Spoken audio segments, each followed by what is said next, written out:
Hello students, welcome to Edumantra. সামনে West Bengal PSC miscellaneous mains এর পরীক্ষা আছে, তোমরা জানো সকলে। এবং এই মিসলেনিয়াস মেন্স এর যে পরীক্ষা আছে সেখানে কিন্তু একটা পোর্শন আছে, সেখানে গ্রামার পোর্শন আছে। তো গ্রামার তো আমরা ছোটবেলায় সবাই পড়েছি, কিন্তু অনেকদিন না পড়ার দরুন বিভিন্ন কারণে তার উপর একটু পলি পড়ে গেছে। তো এই ক্লাসগুলিতে আমরা যেটা করব সেটা হচ্ছে এই পলিটাকে দূর করব, অর্থাৎ যেগুলো ভুলে যাওয়া যে বিষয়গুলো সেগুলোকে আরেকবার রিভাইন্ড করব এবং গ্রামারটা আরেকবার ভালো করে শিখে নেব। চলো, আমাদের ক্লাস হচ্ছিল প্রবাদ প্রবচন এবং বাগধারার উপরে। যারা ক্লাসগুলো করনি তারা চট করে একবার দেখে নেবে ক্লাসগুলো, পুরোনো ক্লাসগুলো।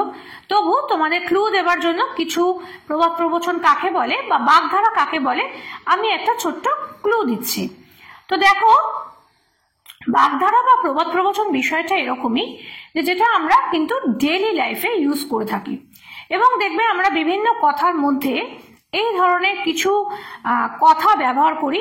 তার মধ্যে বেশ কিছু আছে কয়েকটা শব্দের সমষ্টি এবং কিছু আছে যে একটা টোটালি বাক্য, পুরো একটা সম্পূর্ণ বাক্যের মধ্যে দিয়ে আমরা কিছু কথার ইনার মিনিং বা অভ্যন্তরীণ অর্থ বোঝানোর চেষ্টা করি। তো সেই যে কথাগুলো আমরা বলে থাকি অনেক সময় আমরা জানি না যে এগুলো কি অর্থে ব্যবহার করা হচ্ছে, অর্থাৎ এগুলো কি প্রবাদ প্রবচন বাগধারা কি সেগুলো আমরা জানি না। ইভেন এই নামগুলো হয়তো আমরা ভুলে গেছি। তো সেজন্য আমাদের এই যে প্রবাদ প্রবচন বা বাগধারাগুলোকে মনে করিয়ে দেওয়ার জন্যই কিন্তু মিসলেনিয়াস মেন্সের গ্রামার পোর্শনে এই বিষয়টা দেওয়া হয়েছে। চলো একবার দেখে নেব চট করে বাগধারা কাকে বলে আর প্রবাদ প্রবচন কাকে বলে। তাহলে বাংলা ভাষায় কিছু শব্দ আছে যে শব্দগুলো আবিধানিক অর্থে ব্যবহার না হয়ে সূক্ষ্ম ইঙ্গিতপূর্ণ অর্থে ব্যবহার করা হয়। যখন এরকম ধরনের কিছু শব্দ আর কি, কয়েকটা শব্দ এক অথবা একাধিক শব্দ যখন এইভাবে ব্যবহার করা হয় তখন তাকে আমরা বলি কি বাগধারা। আর অপরদিকে বাংলা ভাষায় বহুকাল ধরে প্রচলিত জনপ্রিয় উক্তির আপাত অর্থের অন্তরালে যে গভীর অর্থ থাকে তাকে বলা হয় প্রবাদ বা প্রবচন। তার মানে দেখো বিষয়টা হচ্ছে কি যে একটার ক্ষেত্রে কি হচ্ছে কতগুলো শব্দ ব্যবহার করা হচ্ছে এবং অপরটার ক্ষেত্রে কি হচ্ছে একটা সম্পূর্ণ বাক্য ব্যবহার করা হচ্ছে যা বহুকাল ধরেই বাংলা ভাষায় প্রচলিত হয়ে আছে। চলো এবার আমরা কিছু বাগধারা এবং প্রবাদ প্রবচন দেখব। পায়ে ঠেলা, পায়ে ঠেলা মানে হচ্ছে অবহেলা বা উপেক্ষা করা। পটল তোলা, মারা যাওয়া। পুকুর চুরি, সর্বস্ব চুরি। প্রহরানো ধনঞ্জয়, প্রচন্ড প্রহার। দেখো তাহলে এখানে আমরা যেগুলো যে চারটে পড়লাম এই চারটেই কিন্তু সবকটাই কিন্তু প্রবাদ প্রবচন নয়, অর্থাৎ এগুলো কিন্তু আমাদের বাগধারা। কারণ দেখো কয়েকটা ছোট্ট ছোট্ট কয়েকটি শব্দ দিয়ে এগুলো তৈরি করা হয়েছে। পায়ে ঠেলা অর্থাৎ অবহেলা বা উপেক্ষা করা, পটল তোলা, মারা যাওয়া। আমরা প্রায়শই বলি অমুক পাড়ার অমুক বয়স্ক মানুষ অমুক লোক পটল তুলেছে। তাহলে এখানে এই যে কথাগুলো তাহলে আমরা রেগুলার বেসিসে এগুলো কিন্তু ইউজ করে থাকি, কিন্তু আমরা জানি না যে এগুলোকে কি বলে। অতএব আজকে জেনে নিলে যে এগুলোকে বলা হয় বাগধারা। পুকুর চুরি মানে সর্বস্ব চুরি। প্রহরের ধনঞ্জয়, প্রচন্ড প্রহার। পঞ্চত্ব প্রাপ্তি, মারা যাওয়া। তাহলে পটল তোলা কথাটাও মারা যাওয়া, পঞ্চত্ব প্রাপ্তি কথাটাও কিন্তু মারা যাওয়া, দুটোরই কিন্তু অর্থ কিন্তু একই। পায়া ভারী, গর্বিত বোধ করা। পুরনো চাল ভাতে বাড়ে, পরিচিতের প্রকৃত কদর। অর্থাৎ যিনি বহুদিন ধরে রয়েছেন সেই পুরনো চাল, তাকেই পুরনো চালের সঙ্গে তুলনা করা হয়েছে এবং তার কদর করা। পুরনো চাল ভাতে বাড়ে। পিপিলিকার পাখা ওড়ে মরিবার তরে, পতনের পূর্বে মাত্রাধিক সক্রিয়তা। বছরের একটা নির্দিষ্ট সময় বেশ কিছু পিঁপড়ের পাখা ওড়ে এবং পিঁপড়েগুলো ওড়ে তারপরে কিন্তু কিছুক্ষণের মধ্যে কিন্তু তাদের মৃত্যু হয়। এই কথাটা, এই যে বিষয়টা অর্থাৎ পতনের পূর্বে, যেহেতু তারা মারা যায়, পতনের পূর্বে মাত্রাধিক সক্রিয়তা, এই কথাটাই কিন্তু এখানে মানুষের ক্ষেত্রে ব্যবহার করা হয়েছে। পুঁটি মাছের প্রাণ, ক্ষুদ্র প্রাণ। ফিরে আসবো কিছু বিষয় তোমাদের জানানোর জন্য। সেই বিষয়গুলি হলো যে WBCS মেন্সের বা পিএসসি ক্লার্কশিপ মিসলেনিয়াস এই পরীক্ষাগুলোর জন্য কিন্তু আমাদের অনলাইন এবং অফলাইন ক্লাস শুরু হয়ে গেছে এবং অত্যন্ত পকেট ফ্রেন্ডলি কোর্স ফিতে এই ক্লাসগুলো হচ্ছে এবং প্রত্যেকটা লাইভ ক্লাস এবং প্রচন্ড কম টাকা যেটা তোমরা সকলেই অ্যাফোর্ড করতে পারো। অনলি ফর 700 মান্থলি ফিজের মাধ্যমে করা হচ্ছে এবং কারেন্ট টপিকস এর উপর আলোচনা করা হবে। এবং শুধু তাই নয় যে তোমরা কি কি বিষয়গুলো কিভাবে লিখলে বা কিভাবে তোমরা নিজেদেরকে ইমপ্রুভমেন্ট করবে সেগুলো সম্পর্কে সম্পূর্ণ আলোচনা কিন্তু রয়েছে। এবং শুধু তাই নয়, তার সঙ্গে যেটা রয়েছে সেটা হচ্ছে WBCS 2024 ফুল লেন্থ কোর্স কিন্তু শুরু হয়ে চলেছে এবং এখানে প্রিলি এবং মেন্স এই দুটো কোর্সের জন্যই আমরা কিন্তু সম্পূর্ণরূপে তোমাদের প্রিপেয়ার করব এবং তার জন্য তোমাদের কিন্তু খুব বেশি পয়সা খরচা করতে হবে না। অত্যন্ত পকেট ফ্রেন্ডলি কোর্স ফি এবং সেখানে ইনস্টলমেন্টের সুবিধাও রয়েছে। তোমাদের যে এককালীন অনেক টাকা দিতে হবে তার কোনো মানে নেই, সেখানে তোমরা সেটা অ্যাফোর্ডেবল প্রাইসের মধ্যে তোমরা কাজটা করতে পারবে এবং প্রত্যেকটা বিষয়ের জন্য আলাদা করে এক্সপিরিয়েন্স টিচারদের সাহায্যে তোমাদের কিন্তু ক্লাসগুলো দেওয়া হবে। ফিরে আসবো আমাদের ক্লাসে। পরের ধনে পোদ্দারি অর্থাৎ অন্যের অর্থে মাতব্বরি, পর্বতের মুশিক প্রসব, বিপুল আয়োজনের ফলশ্রুতি সামান্য। তারপরে হচ্ছে ফোড়ন কাটা, অযাচিত মন্তব্য। এই কথাটা কিন্তু আমরা প্রায়শই ব্যবহার করে থাকি যে সব কথাতে তুমি এরকম ভাবে ফোড়ন কেটো না। হ্যাঁ, তো এই ধরনের কথাগুলো দেখো তাহলে আমাদের বাংলা সাহিত্যে বা আমাদের রেগুলার লাইফে এই কথাগুলো কিন্তু আমরা ব্যবহার করে থাকি। শুধু আমরা জানি না যে এই কথাগুলোকে কি বলে, আমরা কিন্তু না জেনেই অনেক সময় এই কথাগুলোর বহুল ব্যবহার করে থাকি। ফেলো করে মাখো তেল, নগদ কারবার। এই কথাটা অনেক আগে প্রত্যেকটা মুদির দোকানে লেখা থাকতো, ফেলো করে মাখো তেল তুমি কি আমার পর। অর্থাৎ তোমরা যে নগদ কারবার, এখানে কোনো ধার দেওয়া হয় না। অর্থাৎ সেই জন্য এই কথাটা প্রায় প্রতিটা দোকানেই লেখা থাকতো, ফেলো করে মাখো তেল অর্থাৎ নগদ কারবার। ফাঁকা আওয়াজ, বৃথা আওয়াজ, বিনা মেঘে বজ্রপাত, আকস্মিক বিপদ। এই যে এই প্রবাদ প্রবচন বা এই বাগধারাগুলিকে মনে রাখার জন্য একটা ছোট্ট টিপস তোমাদেরকে শেয়ার করি। সেটা হচ্ছে কি যে অনেক সময় কি হয় যে আমরা তো কথাটা জানি কিন্তু অনেক ক্ষেত্রে ভুলে যাই। তো সেটার জন্য আমাদের যেটা করা দরকার সেটা হচ্ছে কি যে অর্থগুলো মনে রাখার জন্য অবশ্যই একটা করে বাক্য রচনা মাথায় রাখো। এই বাক্য রচনাগুলো মাথায় থাকলে দেখবে খুব সহজেই তুমি অর্থটা কিন্তু বুঝতে পারছো। এবং অবশ্যই এই যেগুলো আমরা পড়াচ্ছি সেগুলোর কিন্তু একটা করে বাক্য রচনা করে কমেন্ট বক্সে জানাও। আমি অবশ্যই যদি সেখানে কোনো রকম কোনো ভুল ত্রুটি হয় বা কোনো সমস্যা থাকলে আমি যে কোনো ডাউট ক্লিয়ারিং ক্লাসে তোমাদেরকে বলে দেবো। বিনা মেঘে বজ্রপাত, আকস্মিক বিপদ, বিড়াল তপস্বী ভণ্ড, বক ধার্মিক ভণ্ড। তাহলে দেখো এই দুটোর কিন্তু অর্থ কিন্তু একই, বিড়াল তপস্বী এবং বক ধার্মিক এই দুটোরই কিন্তু একই অর্থ দাঁড়াচ্ছে। ব্যাঙের সর্দি, অসম্ভব ব্যাপার। ব্যাঙ তো থাকে জলের মধ্যে, তার আবার সর্দি কি করে হতে পারে, তাই না? তাহলে অসম্ভব ব্যাপার। বেল পাকলে কাকের কি, সুযোগহীন ব্যক্তির আফসোস। বাপের বেটা, উপযুক্ত পুত্র। এই কথাটা আমরা প্রায়শই আমাদের আশেপাশে চারিদিকে শুনে থাকি যে বাপ কা বেটা, মরদ কা ঘোড়া, বাপ কা বেটা অর্থাৎ বাপের বেটা, উপযুক্ত পুত্র। বাঁ হাতের ব্যাপার, উৎকোচ বা ঘুষ। এর আগে কোন একটি ক্লাসে আমি পড়েছিলাম ডান হাতের ব্যাপার। ডান হাতের ব্যাপার মানে যেখানে খাওয়া দাওয়ার ব্যাপারটা বলা হয়েছিল। ডান হাতে আমরা খাওয়া দাওয়া করি কিন্তু বাঁ হাতে খাওয়া দাওয়ার কোনো ব্যাপার থাকে না। তাহলে বাঁ হাতে আমরা কি করতে পারি, ঘুষ দেওয়ার ব্যাপার হয়। সেই জন্য বলা হচ্ছে যে বাঁ হাতের ব্যাপার উৎকোচ বা ঘুষ। বাঘের দুধ, দুষ্প্রাপ্য বস্তু।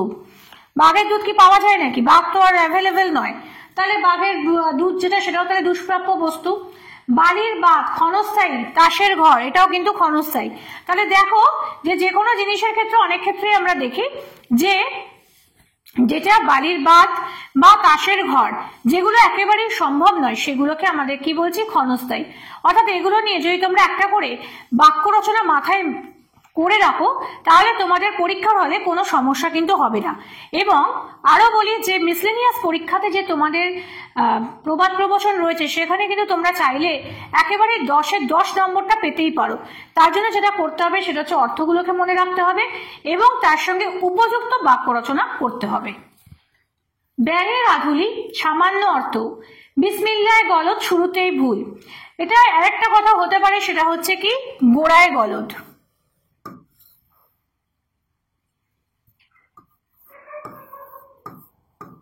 এই গোড়ায় গলদ এবং বিসমিল্লাহ গলদ এই দুটোরই কিন্তু অর্থ কিন্তু এক, সেটা হচ্ছে শুরুতেই ভুল।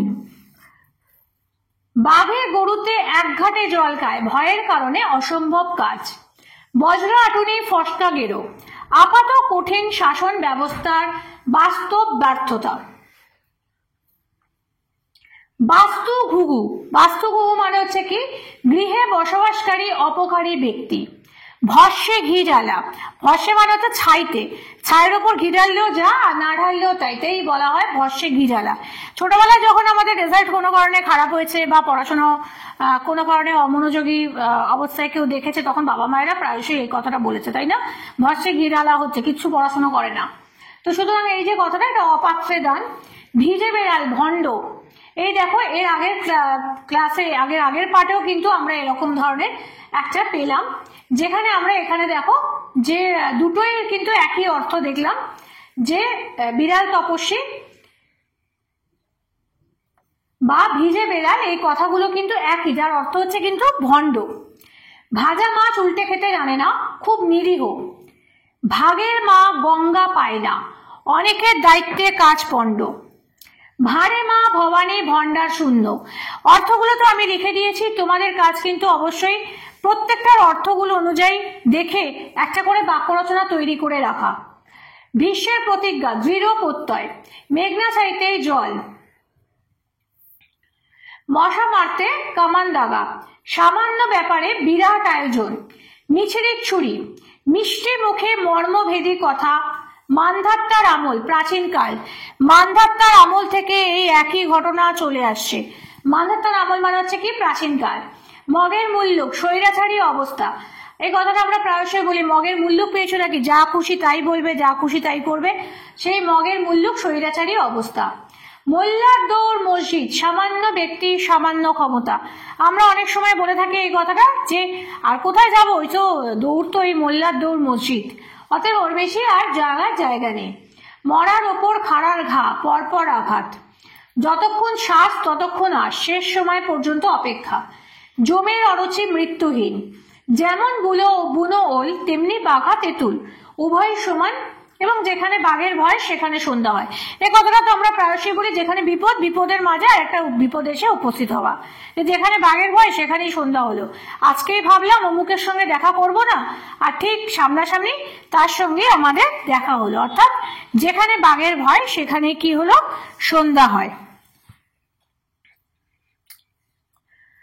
চলে আসছি একটু অন্য প্রসঙ্গে, সেটা হচ্ছে যে আমাদের বেঙ্গলির অপশনাল ক্লাস কিন্তু শুরু হয়ে গেছে, WBCS অপশনাল ক্লাস, এবং অপশনালের বেঙ্গলি ক্লাসের জন্য তোমাদের কিন্তু অনলাইন এবং অফলাইন দুরকমই ক্লাস কিন্তু রয়েছে, তোমাদের সুবিধা রয়েছে।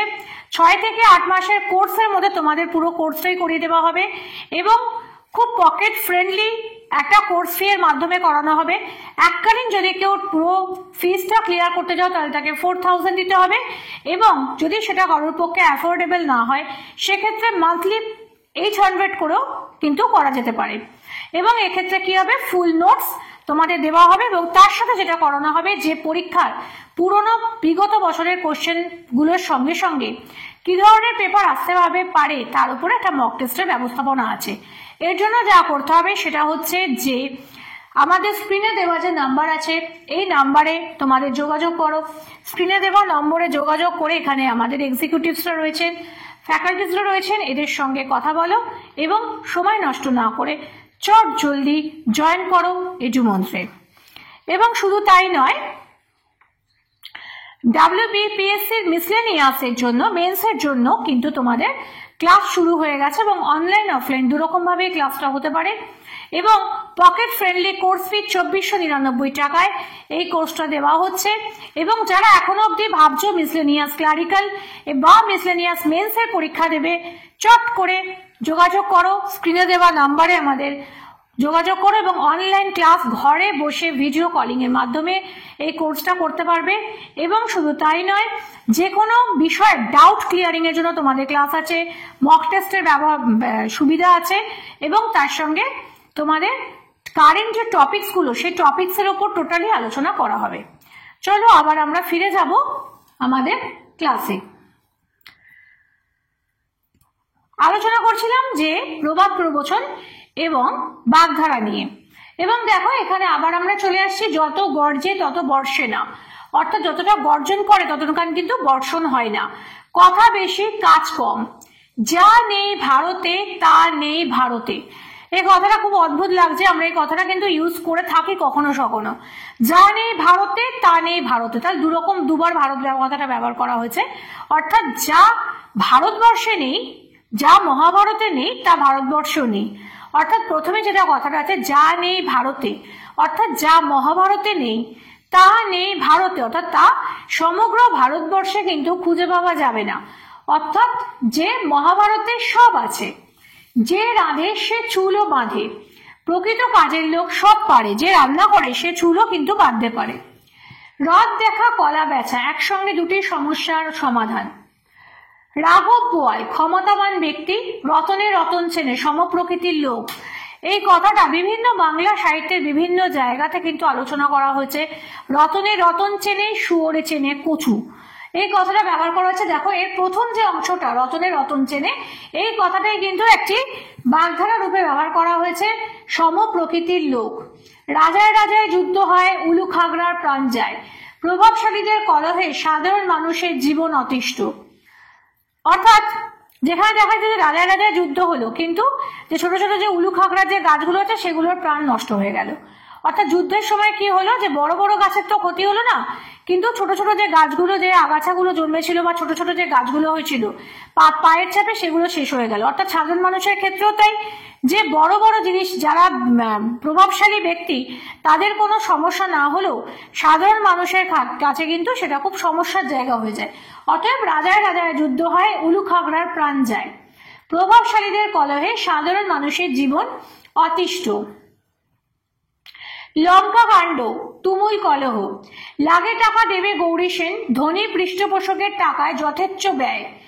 অর্থাৎ লাগে টাকা, যদি কোনো বিষয়ে টাকা লাগলে সেখানে কোনো বড় কোনো পৃষ্ঠপোষক রয়েছেন যিনি টাকা দিচ্ছেন, অতএব লাগে টাকা দেবে গৌরী সেন। লেফাফা দুরস্ত, লেফাফা দুরস্ত মানে হচ্ছে বাহ্যিক আড়ম্বর। অতএব আমরা এই কথাটা বলি, হ্যাঁ পেটে তো কোনো বুদ্ধিশুদ্ধি নেই, কিন্তু চেহারা ছবি দেখো না কিরকম লেফাফা দুরস্ত, অর্থাৎ বাহ্যিকভাবে খুবই আড়ম্বরপূর্ণ।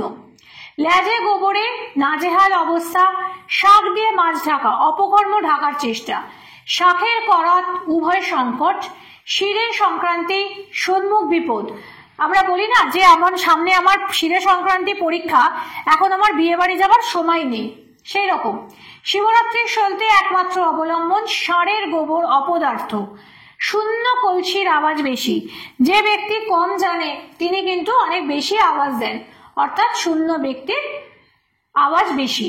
সুখের পায়রা, সুদিনের বন্ধু, সোনায় সোহাগা শুভ যোগ। সোহাগা বলে একটা বস্তু আছে যা সোনার অলংকার তৈরি করার সময় ব্যবহার করা হয়। সোহাগা ছাড়া সোনার অলংকার তৈরি করা যায় না, ওই জন্য এই কথাটা একটা বাগধারা রূপান্তরিত হয়েছে, সোনায় সোহাগা অর্থাৎ শুভ যোগ। সাক্ষী গোপাল, সাক্ষী গোপাল হচ্ছে অপদার্থ ব্যক্তি, মানে এই ব্যক্তিকে সামনে রাখা হয়েছিল সাক্ষী রূপে, কিন্তু তিনি কোনো কাজের নন, তিনি সবার কথাতেই হ্যাঁ বলেন, অতএব তিনি হলেন সাক্ষী গোপাল, অপদার্থ ব্যক্তি। সাপে নেউলে প্রবল শত্রুতা, সর্বঘটে কাঁঠালি কলা, সর্বস্থানে উপস্থিত থাকা, হাতির খোরাক অধিক আহার, হাত টান, চুরির অভ্যাস। দেখো এর আগেও আমরা বলেছিলাম চক্ষুদান, চক্ষুদান কথাটা কিন্তু প্রতিমাতে চোখ আঁকা নয়, ঠিক তেমনি এখানেও তাই হাত টান কথাটা, সেখানে কিন্তু হাত টান কথার অর্থ হচ্ছে হাতের টান নয়, হাত টান কথার অর্থ হচ্ছে চুরি করা। হাতির খোরাক হজবরল বিশৃঙ্খল অবস্থা, হাড়ির হাল অত্যন্ত দুরবস্থা। হাতের লক্ষ্মী পায়ের ঠেলা, সুযোগের সদ্ব্যবহার না করা। এই কথাটাও আমরা ব্যবহার করে থাকি, যে সময় মতন যে হাতের লক্ষ্মী পায়ে ঠেললে এরকম খারাপ অবস্থাই হয়।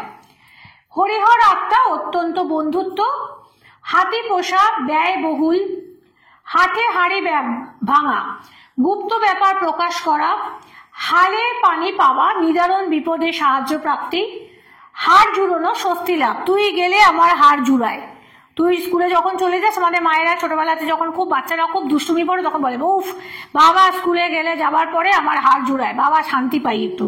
অর্থাৎ এখানে হচ্ছে কি স্বস্তি পাওয়া। হ্যাঁ, সব ক্ষেত্রে এই কথাটা কিন্তু ব্যবহার করা হয় না। হাতের পাঁচ শেষ সম্বল, হাতে না মেরে ভাতে মারা, শত্রু স্থানীয় পরোক্ষ ক্ষতি। হাতে পাঁচই মঙ্গলবার অর্থাৎ প্রত্যক্ষ প্রমাণ। হাতে কলমে ব্যবহারিক জ্ঞান। এই ছিল আজকের আমাদের সেশন। আমার ক্লাস তো যাদের ভালো লাগে তারা কিন্তু অবশ্যই লাইক করতে ভুলো না, এবং তার সঙ্গে তোমাদের বন্ধুদের গ্রুপের মধ্যে শেয়ার করো। এবং এই যে ক্লাসগুলো আমি করিয়ে দিলাম, মানে অর্থাৎ এই যে বাগধারাগুলো তোমরা আজকে জানলে সেগুলো সম্পর্কে একটা করে বাক্য লিখে অবশ্যই কমেন্ট করো, এবং যদি কোনো অসুবিধা থাকে সেটাও কিন্তু জানাতে কমেন্ট বক্সে জানাতে ভুলো না। এবং এই ধরনের ভিডিও গ্রামারের বা এই ধরনের যে কোনো ভিডিও পাওয়ার জন্য যেটা করতে হবে সেটা হচ্ছে যে চ্যানেলটিকে সাবস্ক্রাইব করো এবং তার সাথে বেল আইকনটি প্রেস করে রাখো, যাতে যে কোনো ভিডিও এলে সেটা প্রথম তোমার কাছে চলে যায়। আজকের জন্য এটুকুনি, ফিরে আসবো অন্য কোনো ভিডিওতে অন্য কোনো বিষয় নিয়ে।